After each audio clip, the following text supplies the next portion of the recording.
In The Cinematic City, geographer David B. Clarke considers the relationship between urban spaces, urban representations, and the cinematic form. He argues that the modern individual has come to conceptualize the cityscape as a screenscape, as an engulfing combination of movement and visual stimulation, and that one's understanding of particular cities, such as Los Angeles, New York, Paris, or London, as well as the very idea of the city, has been fundamentally shaped by motion pictures. While this compendium contains essays from a variety of cultural critics, this evaluation will focus primarily on Clarke's introductory essay, in which he outlines his theories and makes a case for the intersection of urban and film studies which frames the cinematic city paradigm. Clarke argues that the spectacle of cinema sustains and draws upon the, quote, increased pace of modern city life, thus implicating cinematic form within the historical and social transitions of modernity.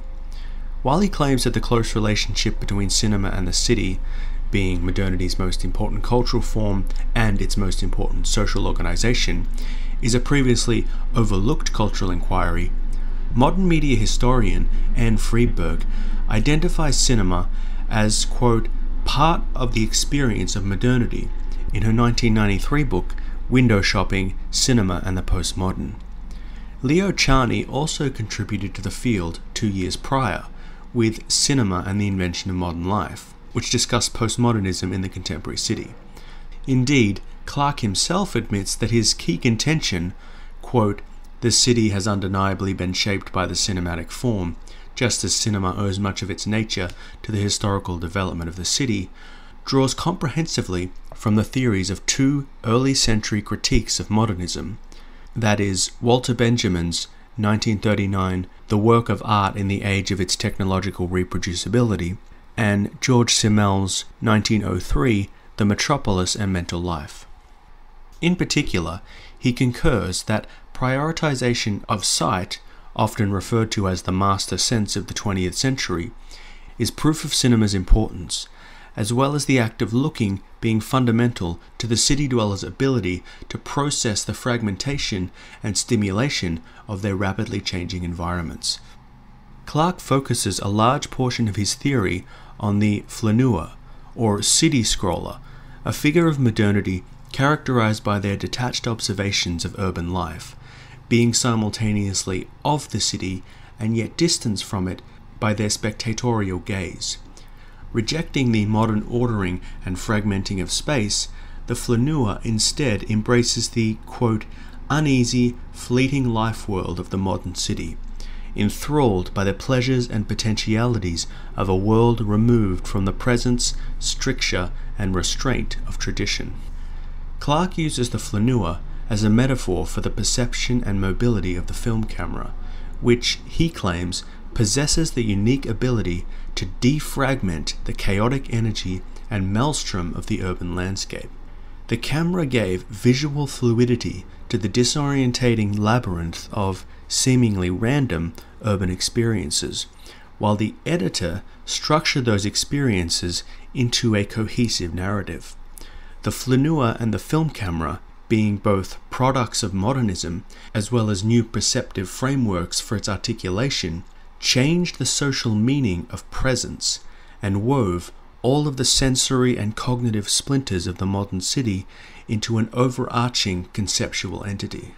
The theory suggests that cinematic representation helped found the city in people's minds and tie certain cities to specific aesthetic meanings, such as the Hollywood sign in Los Angeles being connected with show business and celebrity culture, while Wall Street in New York City is connected to capitalist power and ruthlessness. Its unique tools, modes, and prominence within city spaces helped cinema take charge of urban discourse in a fashion that eclipsed traditional literary and artistic expressions. The other figure of urbanity Clarke focuses on is the stranger. One of the sad ironies of urbanization is that, in its desire to eliminate, quote, all traces of the ambivalence that characterize earlier modes of life, modern living gives form to a new, distinctly urban figure of ambivalence. Drawing on Simmel, Clarke outlines how the city's densely populated environments fragmented the community of pre-modern society and began to impart a sense of anonymity onto its inhabitants. It was in this anonymous milieu where the, quote, virtual presence of cinema found its place. In particular, the genre of film noir has incorporated the stranger and the theme of urban estrangement into its bleak narratives. Directors like Howard Hawks, who made The Big Sleep, Jules Dassin, who made Night and the City, Alfred Hitchcock, who made Strangers on a Train, and Fritz Lang, who made The Big Heat, interpreted the cityscape as a, quote, world experienced by the stranger and the experience of a world populated by strangers. Film noir explored the darker side of the streets, the poverty and homelessness produced by high-density populations, the ambivalence and apathy of the crowds, the commodification of sexuality through prostitution, the economy and misery of drug and substance addiction, escalating racial tensions, an increasingly corrupt police force, and the dangers of technology, which threaten to mechanize and eventually overtake human beings, though this last fear is more present in science fiction films. The protagonists of film noir, usually alcoholic private detectives, were entrenched within this dystopic setting and reflected its bleak dysfunction with mocking cynicism.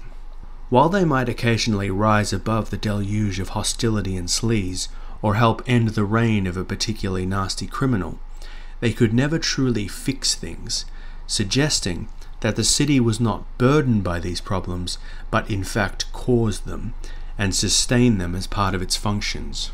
From the perspective of film noir, the city is innately dystopic.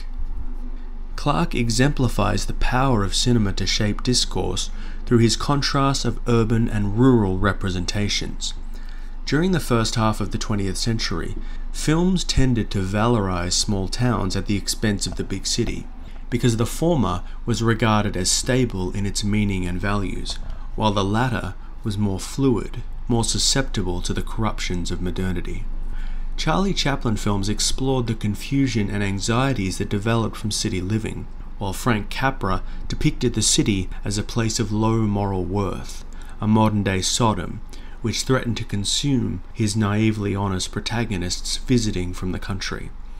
For example, in 1935's Mr. Deed Goes to Washington, a small-town man strikes it rich and moves to the big city, where he is promptly manipulated by slick city lawyer types. Mr. Deeds values honesty, modesty, nature, and personal relationships, while the city he enters is depicted as valuing ruthlessness, excess, individuality, and business relationships. However, after the conservative 1950s, the image of the small town began to shift from goodness and decency to, quote, bigotry, small-mindedness, and explosive violence, as evidenced in films like 1969's Easy Rider and 1986's Blue Velvet.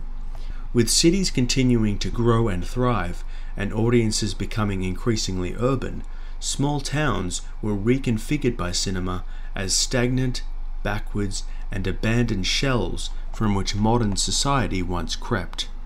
1972's Deliverance and 1974's The Texas Chainsaw Massacre even suggest the fear and paranoia the city dweller has at re-entering the wilderness of rural towns, where law, order, and sanity seem less fixed. It demonstrates how cinema was fundamental in shaping the meanings of the city to reflect and capitalize on these shifts in demographics. Clarke's theory seems to presume that cinematic representations of a city are unfiltered and wholly faithful to their cultural subject.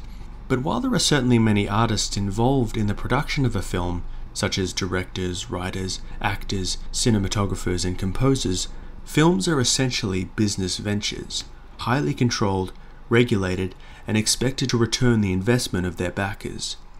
Unlike paintings or novels, the creation of film incorporates many voices of authorship, and has historically focused on white, male, heterosexual subjectivities, with other ethnicities and sexual orientations continually othered or objectified by the male gaze. Clarke delivers an exciting and thoughtful exploration of the cinematic city, but for future research, it will be important to take into account the multiplicity of urban voices and viewpoints that film both depicts and ignores.